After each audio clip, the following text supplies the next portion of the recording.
This is White versus the Sicilian, Lesson 5.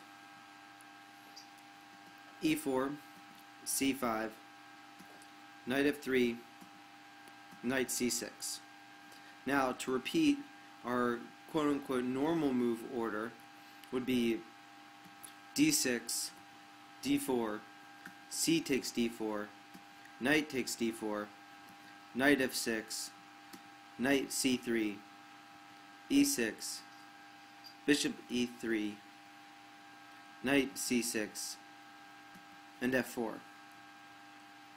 But this convoluted move order is favored by players who want to play the Schwingen, but don't want to face this attack called the Keras attack that occurs after this.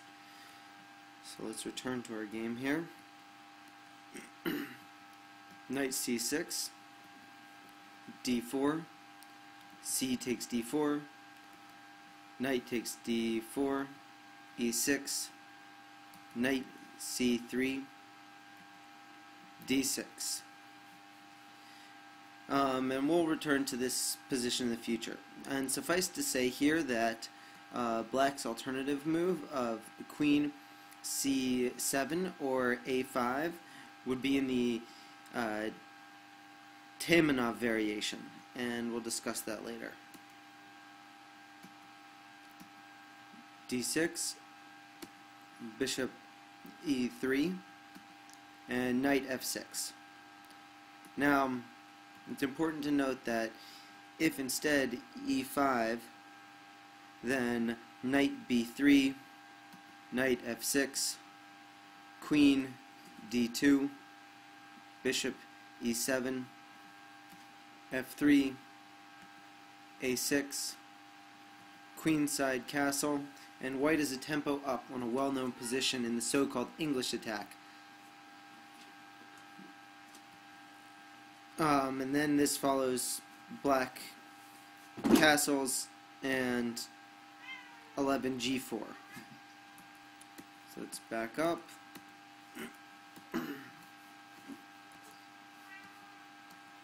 Knight F6, F4, E5. The challenging move is discussed above. Black immediately confronts White's spatial advantage. Knight F3. A good decision.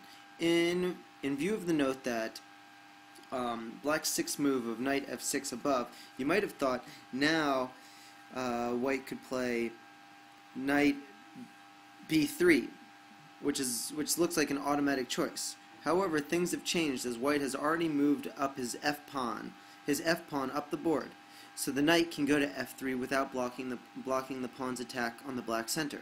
Therefore, it is sensible to retreat the knight to f3, where it fights for control of e5 and is ready to join in any kingside attack. Knight g4. Black continues his policy of trying to disrupt his opponent's build-up. Queen d2. Another decision that is based on an analysis of the specific features of the position. White's dark-squared bishop is often a key piece in the Sicilian, but Berg allows its exchange. He realizes that because his knight on c3 has a brilliant outpost on d5, it is at least as valuable as Black's bishop on f8. Therefore, by refusing to be bullied into retreating his bishop, White gains a lot of time for development. After all, you could say that Black is breaking a cardinal rule of development by moving his knight 3 times in order to exchange it for White's bishop that's only moved once.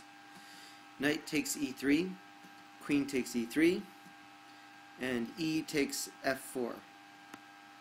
Now, given the chance, White would answer Black's 10th move of Bishop e7 with f5, when not only is the bishop on c8 denied the e6 square, but the black knight is also kept out of e5. Queen takes f4, Bishop e7, queenside castle, kingside castle, Knight d5, Bishop e6, King b1. Berg keeps control, whereas after a pawn grab, such as Knight takes e7 check, Queen takes e7, Queen takes d6, queen f6, black would have a strong counterattack with bishop takes a2 or rook f d8, both of which are looming. Rook c8, h4. Again, white isn't interested in grabbing pawns. He intends to play for mate. Bishop takes d5, e takes d5.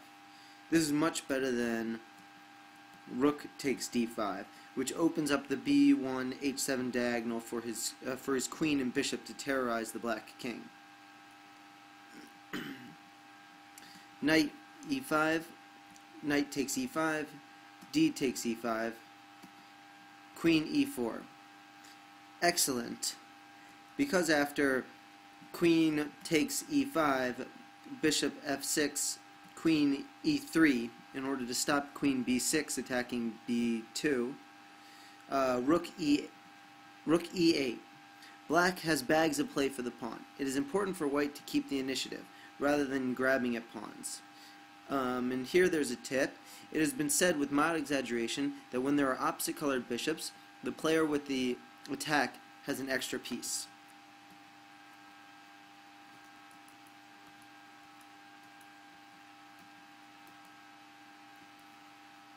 Queen d6. Now, in contrast here, if the play was f5, this weakens black's kingside and hands the e6 square over to the white queen. When white would take the pawn, queen takes e5, bishop f6, queen takes f5, so that queen b6 and queen e6 check exchanges the queens.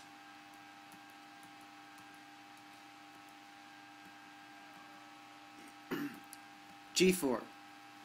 The pawn rolls forward, as opposed to bishop d3, which is just simply met with f5.